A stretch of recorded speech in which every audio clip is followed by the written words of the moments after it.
Alors vas-y, tu te disposes. Alors attends. On règle les petits problèmes de déplacement maintenant. Regarde. Voilà. Voilà. Donc voilà, tu bouges là. Voilà. Voilà, tu bouges ça là. Voilà, ça y est, on y arrive. Monique, qui est à l'extrême gauche, hein, Monique. Ensuite, Jacqueline. Et puis Santiago, qui est là, qui est notre roi de Perse. Ensuite, on aura Pierre, qui est là. Nanou, et Marceline. Voilà. Et votre serviteur, Jean-David. Voilà, on va donc commencer tout de suite cette histoire.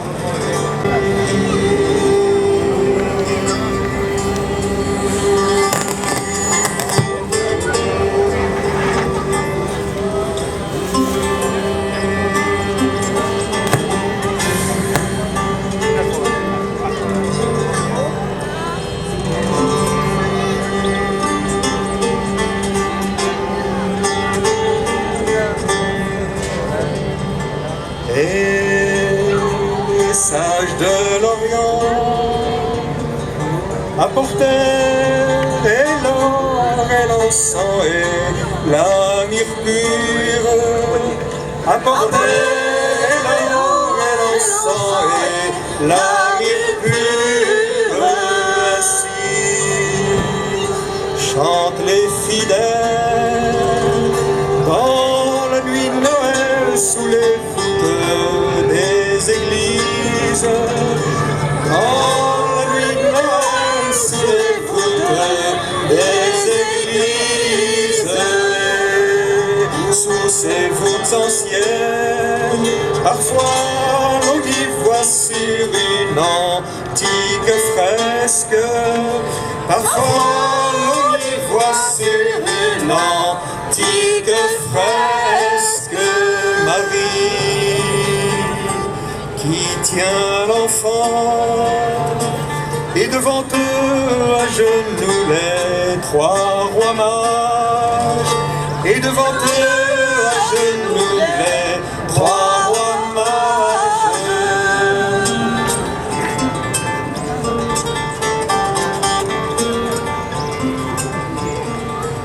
Le premier roi est Gaspard.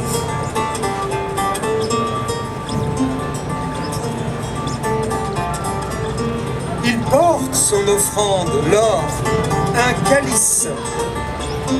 Peut-être un ange s'en servira-t-il sur le Golgotha pour recueillir le sang qui coulera des mains du crucifié. Le second roi est Melchior. Il est agenouillé dans ses vêtements sacerdotaux et balance l'encensoir devant l'enfant Jésus. Derrière eux, il y a Balthazar, le mort. Balthazar, quel soleil t'a rendu si noir, et d'où viens-tu? Viens-tu du pays de Saba, comme le fut autrefois ta reine, pour voir celui que l'on dit plus grand que Salomon? As-tu traversé les déserts d'Arabie? As-tu recueilli au pied du Sinaï la myrrhe pure, la myrrhe que Marie conservera sur son sein, la myrrhe qu'elle mêlera à l'eau pour étancher la soif de son fils sur la croix?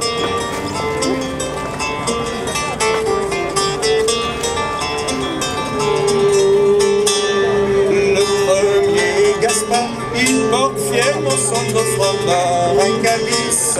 Il porte fièrement son offrande un calice.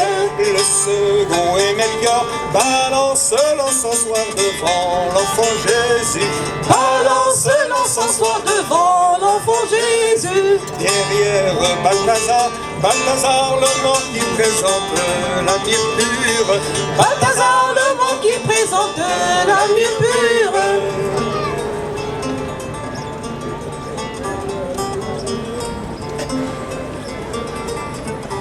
Gaspard, Melchior et Balthazar, une vieille légende raconte qu'une fois à Bethléem, arrivé dans l'étable, vous avez déposé vos trésors devant l'enfant.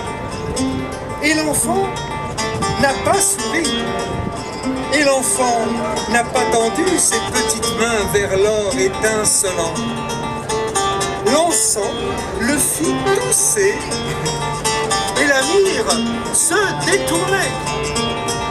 Mais quand vos dromadaires eurent passé la montagne, quand le dernier tintement de leur harnais eut expiré, alors parut le roi de Perse. Celui-là que la légende a baptisé le 4e roi mage. Lui aussi avait vu l'étoile qui brillait depuis la roseraie de son palais.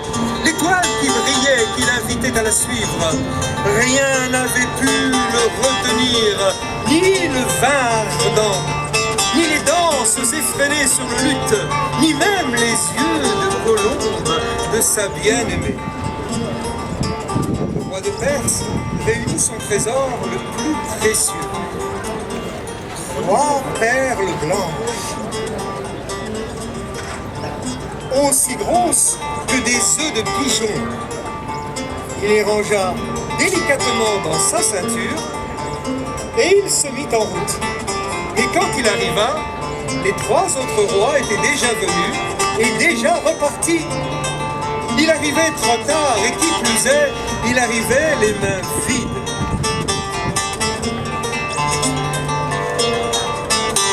Lui aussi avait vu l'étoile qui brillait, qui l'invitait à la suivre. L'étoile qui brillait, qui l'invitait à le suivre. Lui aussi réunit son trésor le plus précieux, 3 perles blanches. Son trésor le plus précieux, 3 perles blanches. Mais quand il arriva, les 3 autres rois étaient venus et repartis.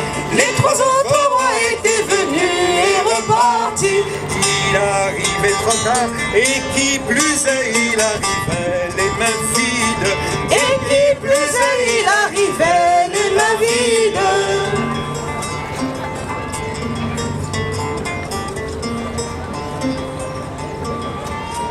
Dans l'étable, le soleil déposait ses derniers rayons et une légère odeur d'encens y flottait encore.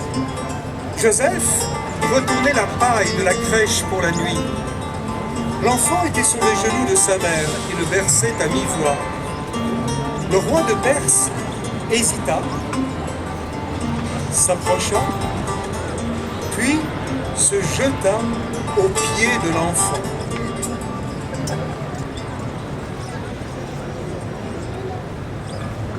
Seigneur, Señor, moi aussi j'avais une offrande pour toi. yo también tenía una ofrenda para ti. 3 perles blanches, 3 perlas blancas.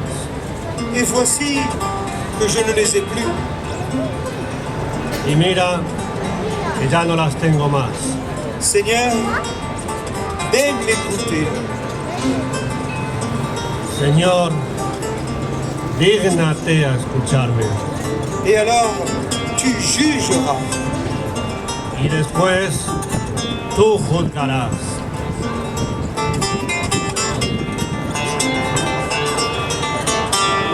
Je suivais les 3 rois, partis devant bien décidés à les rattraper. Partis devant bien décidés à les rattraper. Chevauchant nuit et jour, quand sur le bord du chemin une hostellerie. Quand sur le bord du chemin une hostellerie. Fatigué, fou, m'y arrêter pour la nuit, m'y reposer. M'y arrêter pour la nuit, m'y reposer.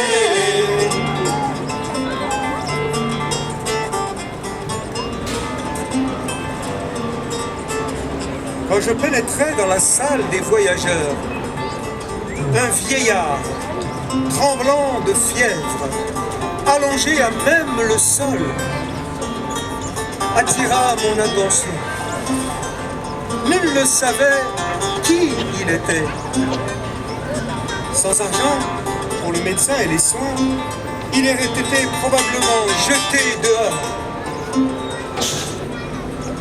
C'était un vieillard,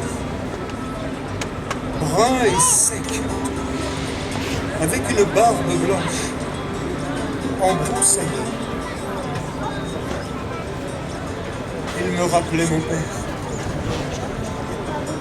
Seigneur, pardonne-moi. Señor, perdóname. J'ai retiré de ma ceinture une des perles qui t'était destinée.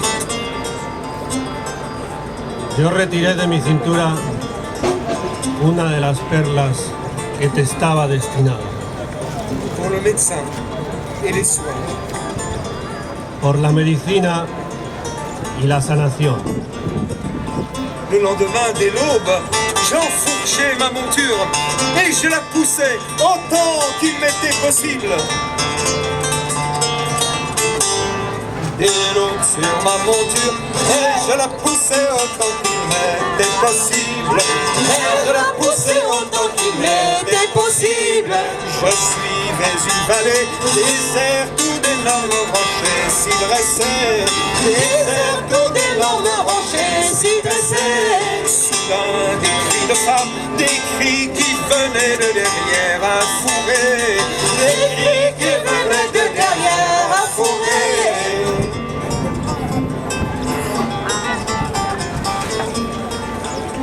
Je stoppais ma monture près du fourré d'où venaient les cris. Des hommes en armes s'apprêtaient à faire violence à une toute jeune femme. Ils étaient trop nombreux. Je ne pouvais songer à me battre avec eux. Seigneur, pardonne-moi. Señor, perdóname una vez más. J'ai retiré de ma ceinture une deuxième perle. Yo retiro de mi cintura una segunda perla Pour acheter sa délivrance. para comprar su libertad. À présent, Seigneur, il ne me restait plus qu'une perle, mais au moins, je voulais te la rapporter. Midi sonnait à peine. Avant le soir, je pouvais être à Bethléem. Midi sonnait à peine. Avant le soir, je pouvais être à Bethléem. Avant le soir, je pouvais être à Bethléem. Voilà qu'à l'horizon est apparue une ville incendiée. Est apparue une ville incendiée. J'y pénétrais en vain, des soldats y assassinaient les nouveaux-nés. Des soldats y assassinaient les nouveaux-nés. Dans les ruines enflammées, un soldat juré dit jeter l'enfant qu'il donnait. Un soldat juré dit jeter l'enfant qu'il donnait.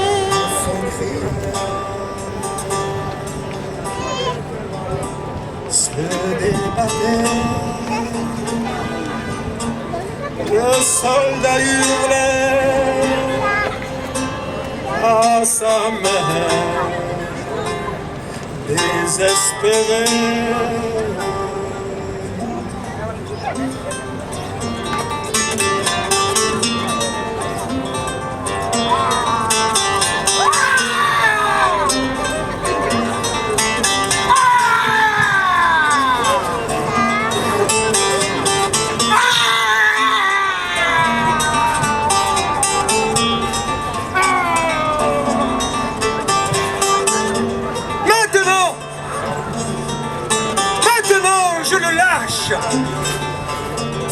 Maintenant, je le lâche dans les flammes.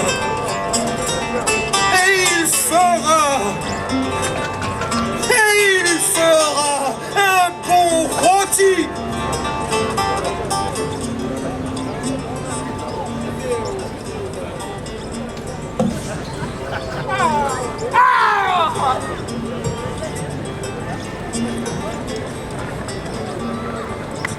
Seigneur, pardonne-moi encore. Señor, perdóname una vez más. La perle que je voulais te rapporter. La perla que yo quería aportarte. Je l'ai donné aux soldats Yo la di a un soldado pour qu'il rendît l'enfant vivant à sa mère. para que él devolviera el hijo viviendo a su madre. C'est pourquoi, Seigneur, me voilà devant toi, les mains vides. Seigneur,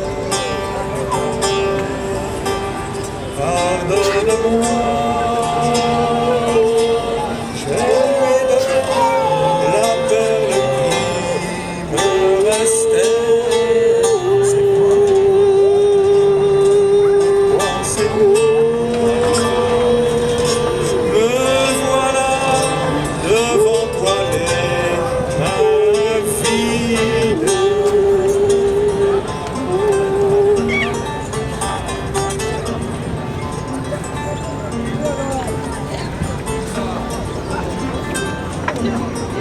Quand le roi de Perse eut achevé sa confession, le silence se fit dans les tables. Pendant un instant, il resta, le front collé au sol. Puis il releva lentement son visage. Joseph avait fini de retourner la paille et s'était approché. Marie regardait toujours son enfant entre son sein. Dormait-il? Non, non, non, l'enfant ne dormait pas. Il se tourna vers le roi de Perse. Son visage rayonnait. Il tendit ses petites mains vers les mains vides du roi et l'enfant sourit.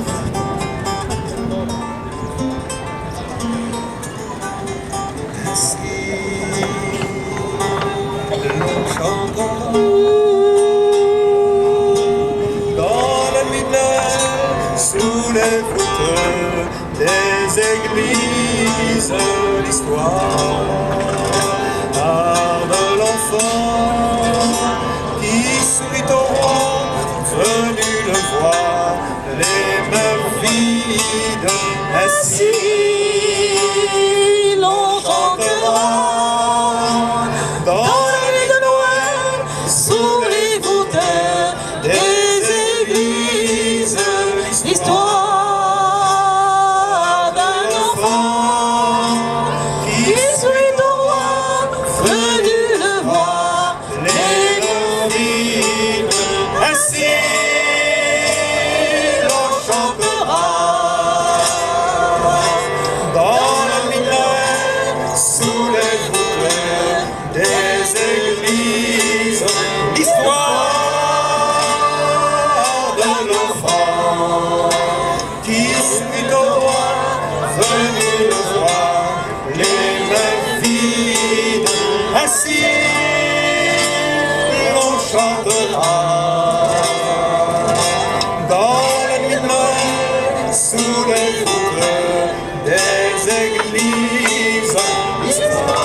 Gérard Lacombe, qui nous a dirigés pendant ces répétitions. Oui, Gérard, j'aimerais bien qu'il vienne saluer avec nous. Voilà, Gérard, qui a été notre metteur en scène, qui nous a donné des indications. Voilà. On peut applaudir Gérard. Viens avec nous, Gérard. Ah oui, quand même. Et puis, je voudrais aussi associer, bien sûr, notre ami Alexandre, d'où tout est venu, parce qu'au fond, quand je lui ai raconté cette histoire dans notre maison au boulevard Longchamp, il avait écouté ça, il m'a dit voilà, ça serait un beau projet. Alors on a avancé petit à petit, et puis voilà, le projet s'est réalisé, et aujourd'hui vous avez la première et la dernière de cette représentation. Ah ben on ne sait pas. En tout cas, un grand merci à vous. Et peut-être pour vous remercier, on va rechanter ce chant magnifique de la fin. Et si vous avez bien envie de chanter avec nous, vous êtes les bienvenus, vos voix, associez-les avec les nôtres pour chanter cette belle histoire. Ainsi l'on chantera sous les voûtes des églises l'histoire de l'enfant qui sourit au roi, venu le voir les mains vides. Voilà les paroles. On se remet derrière les micros et on chante tous ensemble et on vous associe avec nous. C'est prêt? Ainsi.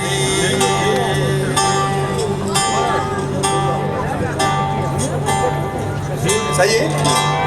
Ainsi. Ah, on règle le micro. C'est bon? Lequel marche? Marche pas? Celui-là? Sí. Ah, ben voilà. Ainsi. On s'accorde, hein? On a l'habitude de s'accorder, alors accordez-vous avec nous. Pas trop près, pas trop près. Ainsi, l'on chantera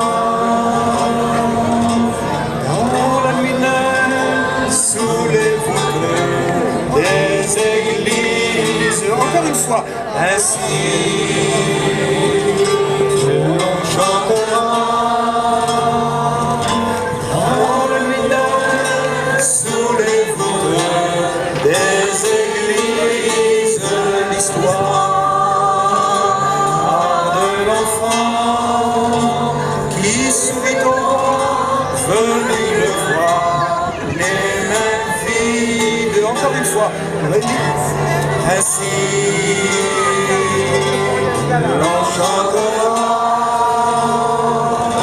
dans la nuit neuve sous les voûtes des églises.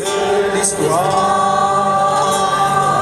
de l'enfant qui sourit au roi, venu le voir, les mains vides. Attention, ainsi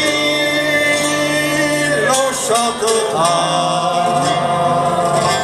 dans la nuit neuve sous les voûtes des églises. L'histoire de l'enfant qui sourit au roi, venu le voir, les mains vides. Une dernière fois, ainsi l'on chantera dans la nuit neuve sous les voûtes des églises. L'histoire